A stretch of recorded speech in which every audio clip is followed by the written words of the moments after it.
ಕ್ರಾಂತಿಭೂಮಿ world ಥಿಂಕರ್ಸ್ನಲ್ಲಿ ಸ್ವಾಗತ. ನಾನು ಪೂಜಾ SP. Bidar ಜಿಲ್ಲಾ ಕೇಂದ್ರದಿಂದ ಕೇವಲ 39 ಕಿಲೋಮೀಟರ್ ಅಂತರದಲ್ಲಿರುವ ಬೀದರ್ ಜಿಲ್ಲೆಯ ಚಿಟಗುಪ್ಪ ತಾಲೂಕಿನ ಸುಕ್ಷೇತ್ರ ಚಾಂಗ್ಲೇರ ಗ್ರಾಮ. ಚಾಂಗ್ಲೇರ ಗ್ರಾಮದ ಸುಕ್ಷೇತ್ರದಲ್ಲಿ ನೆಲೆ ನಿಂತಿರುವ ಜೀವಂತ ದೇವರು ಶ್ರೀ ವೀರಭದ್ರ ದೇವರು. ಶ್ರೀ ವೀರಭದ್ರೇಶ್ವರ ದೇವರ ಪೂಜೆ, ಅರ್ಚನೆ, ಅಭಿಷೇಕಗಳು, ನಿತ್ಯ ತ್ರಿಕಾಲ ಪೂಜೆ ಅಭಿಷೇಕಗಳು ನಡೆಯುತ್ತವೆ. ಕರ್ನಾಟಕ, ತೆಲಂಗಾಣ, ಆಂಧ್ರ ಪ್ರದೇಶ ಮತ್ತು ಮಹಾರಾಷ್ಟ್ರ ರಾಜ್ಯಗಳಿಂದ ಸಾವಿರ ಸಂಖ್ಯೆಯಲ್ಲಿ ಬರುತ್ತಾರೆ. ಪ್ರತಿ ಅಮಾವಾಸ್ಯೆ ದಿವಸ ಸುಮಾರು 25,000ದಿಂದ 35,000ವರೆಗೆ ಭಕ್ತರು ಇಲ್ಲಿಗೆ ಬರುತ್ತಾರೆ. ಶ್ರೀ ವೀರಭದ್ರೇಶ್ವರ ದೇವರ ದರ್ಶನವನ್ನು ಪಡೆದು ಇಲ್ಲಿ ದಾಸೋಹದಲ್ಲಿ ಮಹಾಪ್ರಸಾದ ಸ್ವೀಕರಿಸಿ ಪುನೀತರಾಗುತ್ತಾರೆ.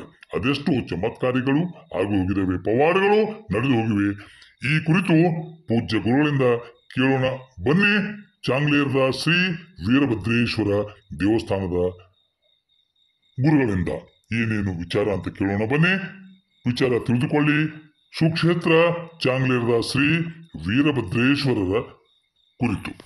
ಕ್ಷೇತ್ರ ವೀರಭದ್ರೇಶ್ವರ ದೇವಸ್ಥಾನ ಪ್ರತಿ ತಿಂಗಳ ಅಮಾವಾಸ್ಯೆ ಈ ಮಹಾಲಯ ಅಮಾವಾಸ್ಯೆ ಅಂತೇಳಿ ಆಚರಣೆ ಮಾಡ್ತಾರೆ.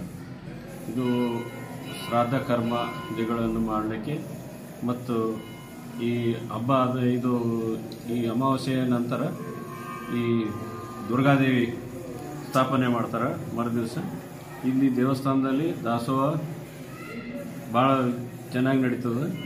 ಮತ್ತು ದಾಸೋಹದಲ್ಲಿ ಭಕ್ತರು ಇವತ್ತಿನ ದಿವಸ ಕೊಳ್ಳೂರು ಗ್ರಾಮದ ಭಕ್ತರು ಇವತ್ತು ಎಷ್ಟು ಅಕ್ಕಿ ಆಗ್ತದೆ ಎಲ್ಲ ಅವರೇ ಮಾಡ್ಸ್ಯಾರ, ಒಬ್ಬರೇ ಕೊಡ್ತಾರೆ. ಒಬ್ಬರೇ ಚಾಂಗ್ಲೇರಿ ವೀರಭದ್ರ ದೇವಸ್ಥಾನದ ಏನು ದಾಸೋಹ ಕಾರ್ಯಕ್ರಮದ ಒಬ್ಬರೇ ಮಾಡ್ತಾರೆ. ಕೊಳ್ಳೂರು ಗ್ರಾಮದವ್ರು ಯಾರು ಕೊಡ್ಲಿಲ್ಲ ಅಂದ್ರೆ ದೇವಸ್ಥಾನ ಕಡೆಯಿಂದ ಮಾಡ್ತಾರೆ. ಪ್ರತಿ ತಿಂಗಳಿದು ಅಮಾವಾಸ್ಯೆಗೆ ಎಷ್ಟು ಜನ ಬರ್ತಾರೆ? ಯಾವ್ಯಾವ ರಾಜ್ಯದಿಂದ ಜನ ಬರ್ತಾರೆ? ಎಷ್ಟು ಜನ ಬರ್ತಾರೆ? ಕರ್ನಾಟಕ, ಆಂಧ್ರ, ಮಹಾರಾಷ್ಟ್ರ, ತೆಲಂಗಾಣ ಎಲ್ಲಾ ಕಡೆಯಿಂದ ಬರ್ತಾರೆ ದೇಶದಾಗಿಂದ. ಪ್ರತಿ ತಿಂಗಳು ಅಮಾವಾಸ್ಯೆ ಕಾರ್ಯಕ್ರಮ. ಕರ್ನಾಟಕದ, ಆಂಧ್ರ, ಮಹಾರಾಷ್ಟ್ರ. ಏನ್ ಇತಿಹಾಸದ ಮಂದಿರ ಬಗ್ಗೆ ಚಾಂಗ್ಲೇರಿ ವೀರಭದ್ರೇಶ್ವರದ ಮಂದಿರ ಬಗ್ಗೆದಾಗ ಇಲ್ಲಿ ಒಂದು ದೇಶಮುಖ್ ಅಂತಿದ್ರು, ಅವ್ರದ್ದು ಹೊಲ ಇತ್ತಂತ ಇಲ್ಲಿ. ಇದು ಹೊಲ ಉಳುಮೆ ಮಾಡ್ತಿರೋವಾಗ ಉಳುಮೆ ಮಾಡ್ತಾ ಇದ್ದಾಗ ಒಕ್ಕಲಿಗೆ ಇದು ಆಳ ಮನುಷ್ಯ ಎಂಬುದು ಶಿಲೆ ಅನ್ನೋದೆಲ್ಲ ಕಲ್ಲು ಅಂತ ಹೇಳಿದ ಕಟ್ತಿದಾವ ದೇಗಲ ಮೇಲೆ ಹೊಡಿಲಕ್ಕ. ಆ ಕಟ್ಟವತ್ತಿ ಅದು ಡೈಲಿ ಮತ್ತೆ ಎಲ್ಲಿ ತರ್ತೀನೋ ಕಟ್ತೀನಲ್ಲ ಅಲ್ಲೇ ಅದೇ ಸ್ಥಳಕ್ಕೆ ಹೋಗಿ ನಿಂದಿರ್ತಿತ್ತು ಕಲ್ಲದು, ಅಲ್ಲೇ ಹೋಗಿ ಕೂಡ್ತಿದ್ವು. ನಾನ್ ಮತ್ ಸಂಗ್ರಾಮಕ ದೇಸಾಯಿ ಅಂತಿದ್ದೆ. ಇಲ್ಲಿ ದೇವರಲ್ಲಿ ಯಾವ್ದು ಸ್ನಾನಗುಂಡ ಅಂತಿದೆ. ಸ್ನಾನದಾಗ ಯಾರ ರೋಗ ರುಜಿನಗಳು ಎಲ್ಲ ದೂರ ಆಗ್ತಾವ ಸ್ನಾನ ಮಾಡಿದ್ರ. ಮತ್ ಈ ದೇವ್ರಿಗೆ ಯಾರು ಬೇಡ್ಕೊಂಡ್ರ ಅವ್ರಿಗೆ ದೇವ್ರ ವೀರಭದ್ರ ಅವ್ರಿಗೆ ವರ ಕೊಟ್ಟಾನ. ಉದಾಹರಣೆಗಾಗಿ ಯಾರು MLA ಆಗಿದವರು ಅವರು? ಯಾರ್ಯಾರು MLA ಅಂತೂ ಬಹಳ ಜನ ಇದಾರ. ಹೆಸರು ಹೇಳಕ್ಕೆ ಶೈಲೇಂದ್ರ ಬೆಲ್ದಾಳೆ ಸಾಹೇಬರು ಇದ್ದಾರೆ. ಅವರಂತೂ ಇಲ್ಲಿಂದೇ ಪ್ರಾರಂಭ. ಅವರು ಇಲ್ಲಿಂದೇ ಒಂದು ಇದು ಮಾಡ್ಕೊಂಡು ಬರ್ತ್ಡೇ ಮಾಡ್ಕೊಂಡು ಇಲ್ಲಿಂದ ಅವ್ರು ಗೆದ್ದಿ ಬಂದಿದ್ದಾರೆ. ಶ್ರೀಮಾನ್ ಬಸವರಾಜ್ ಪಾಟೀಲ್ ಅವರಿದ್ರು, ಹಳೆಯವರು ಅಂದ್ರು. ಅಶೋಕ್ ಖೇಣಿ ಅವರಿದ್ರು, ಮತ್ತ ಸುಭಾಷ್ ಕಲ್ಲೂರ್ ಅವರಿದ್ರು, ಮತ್ತ ರಾಜಶೇಖರ್ ಪಾಟೀಲ್ ಅವರಿದ್ರು. ಎಲ್ಲರೂ ಗೆದ್ದಾರೆ. ಇಲ್ಲಿ ಏನ್ ಬೇಡ್ಕೊಂಡ್ರೆ ಎಲ್ಲರಿಗೆ ಒಂದು ಒಳ್ಳೇದಾಗ್ಯದ.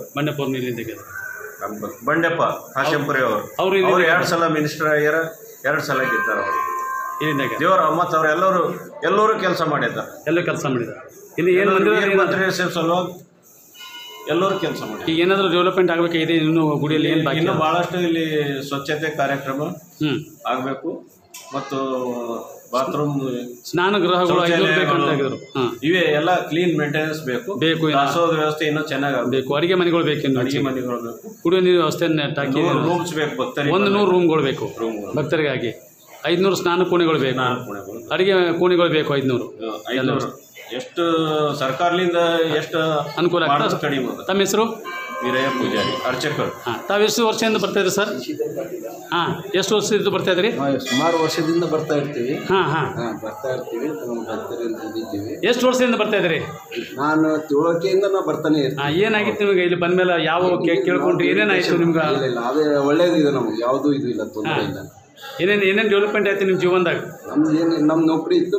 ಏನು ನೌಕರಿ ಇತ್ತು? ಟೀಚರ್ಸ್ ಎಲ್ಲಿ ಮಾಡಿದ್ರಿ? ಅಲ್ಲಿ ಹುಣ್ಣಾವ್ ತಾಲೂಕ ಮಾಡಿದ್ರಿ. ಯಾವ ರಿಟೈರ್ಮೆಂಟ್ ಆದ್ರಿ? ಮೊನ್ನೆ ರಿಟೈರ್ಮೆಂಟ್. ಯಾವ ಶಾಲೆಯಿಂದ ರಿಟೈರ್ಮೆಂಟ್ ಆದ್ರಿ? ಸರ್ಕಾರಿ ಓದ್ಗಿನಿಂದ. ಇಲ್ಲಿ ಎಷ್ಟು ವರ್ಷ ಆಯ್ತು ಬರ್ತಿದ್ರಿ ನೀವು? ಸುಮಾರು ವರ್ಷದಿಂದ ಬರ್ತಾ ಇರ್ತೀವಿ. ಹಾಂ, ಏನು ಕಂಡಿರಿ ನೀವು? ಏನು ಕೇಳಿದ್ರೆ ಏನೇನು ಚಮತ್ಕಾರ ಆಗಿದ್ದು ಏನಾದರೂ ಇಲ್ಲಿ?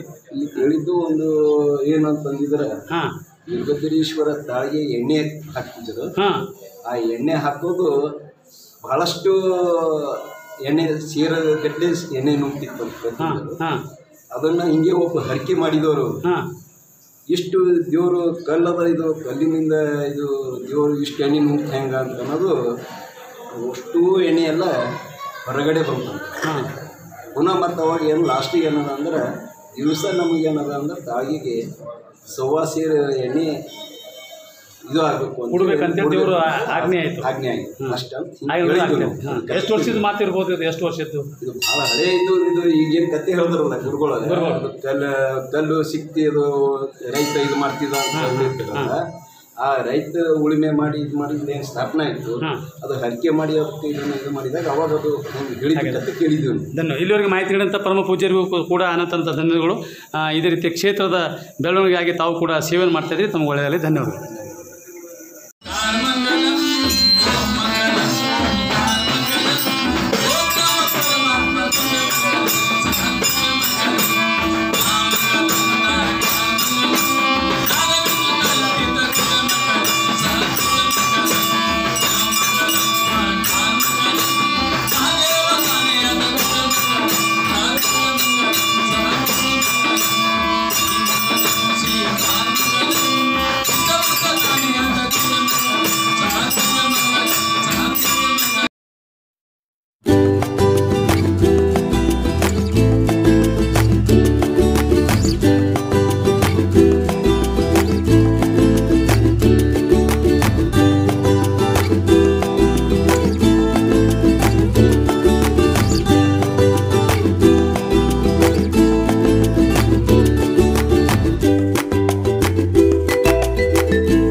ಸಂಚಿಕೆ ಇಲ್ಲಿಗೆ ಮುಕ್ತಾಯವಾಗುತ್ತದೆ. ನಾಳೆ ಮತ್ತೆ ಭೇಟಿಯಾಗೋಣ ಇನ್ನಷ್ಟು ಹೊಸ ವಿಷಯಗಳೊಂದಿಗೆ. ನಾನು ಪೂಜಾ. ವಂದನೆಗಳು.